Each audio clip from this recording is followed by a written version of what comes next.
Good afternoon, everyone. My name is Neeraja Nagarajan. I'm an associate partner at McKinsey and Company and the director of Healthy Longevity with McKinsey Health Institute. The question I'm here to talk to you about today is, can aging be the greatest opportunity of our time? So we all know that we are living longer. Extended lifespan is one of the greatest innovations of the last century. In the last 100 years alone, humanity has doubled our life expectancy in many parts of the world.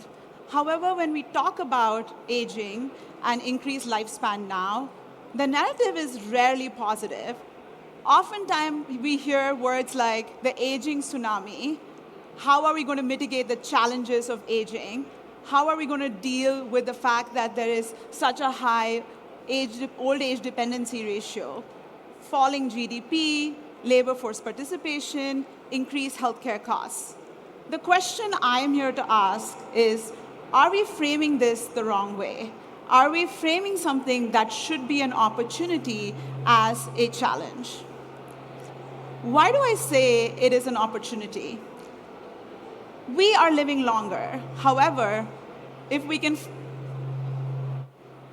Okay, I'm going to give it a second. We are living longer. However, if we give ourselves an opportunity to age healthily, there's an enormous opportunity there to unlock. If we are able to match health span, which is the years we spend in good health, to lifespan, we know that there's about 45 billion healthy years that we can add. That is equivalent to 6 healthy years per person in the planet. In addition to that, there's enormous opportunity in terms of GDP unlock from having older adults who want to work, engage in work, as well as trillions of dollars in terms of consumer spending on health and wellness. And you might ask, is this something in the future, right? Like, is there a way for us to do this now? Because the fundamental premise of this is we can actually age healthily. We all have the anecdotal stories, right? The 70-year-old who comes to gym with us and lifts heavier weights than us, the 80-year-old who's beating kids in chess. We've all heard the anecdote, but is there actual science behind this? So a recent report by IMF that came out in the summer of 2025 showed that cognitively, so when it comes to cognitive health, 70-year-olds in 2025 are the same as 50-year-olds in 2000.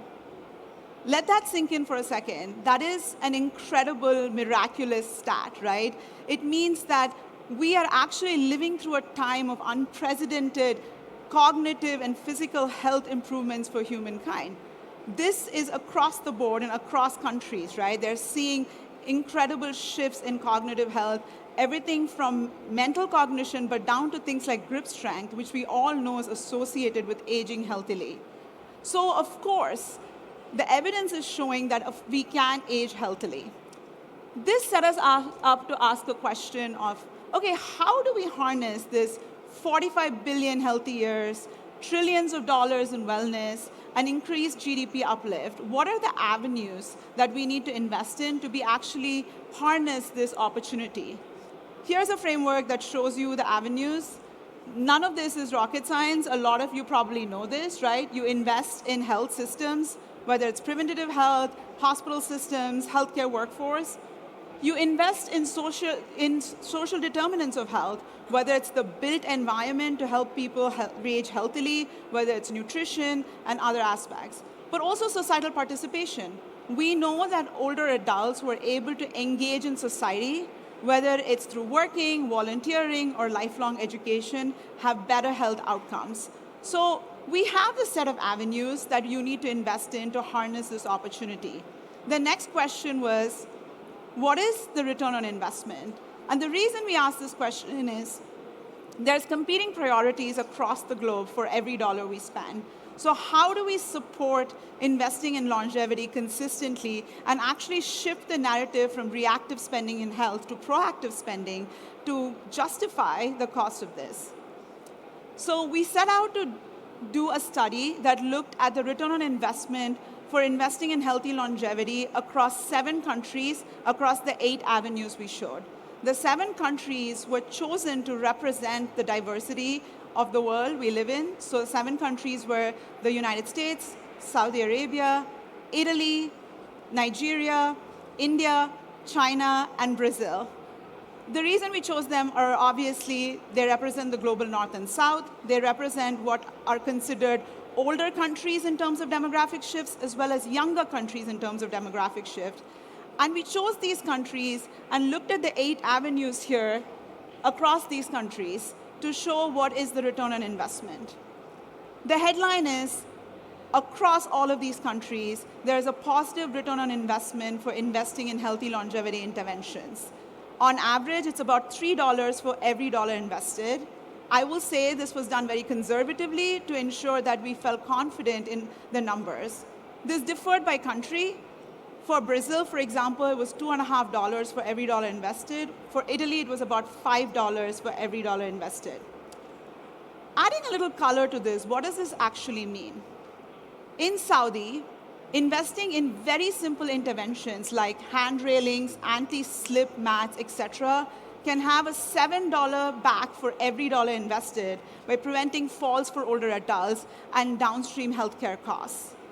In the United States, matching older adults to volunteering programs, which allows them to contribute to GDP, but also reduces social isolation and increases social well-being for older adults, has a huge return on investment, approximately $20 for every dollar invested.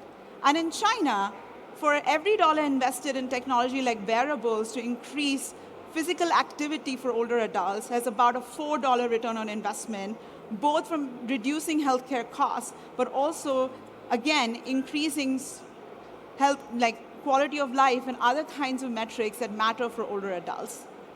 So for every dollar invested, we get $3 back. That is a headline. But the question is, can we learn from countries that have already been doing this?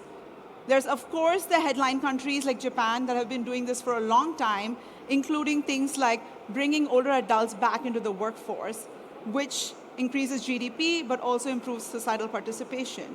But some emerging examples from places like Zimbabwe are really exciting. Zimbabwe has a program called the Friendship Bench, where they train grandmothers in talk therapy. Again, societal participation for older adults, actual increase in GDP because they're involved in gainful employment, improved behavioral health for the community, as well as reducing social isolation for older adults. Similar programs are there in other countries like Finland and Sweden, who are all examples that we can learn from. So what can we do about this? Each and every one of you here, irrespective of which sector you represent, which region you represent, has a role to play. Public sector, of course, has to set the policy, has to set the funding, and we already see that, right? Saudi Vision 2030, Singapore has an incredibly ambitious healthy aging plan where you're really building a society that is age inclusive and thinks of aging as an opportunity and not a burden. Social sector, of course, again, investing in longevity initiatives that are known to have positive return on investment, combating ageism, and being advocates for older adults and for longevity holistically. Private sector, often overlooked, has a key role as well.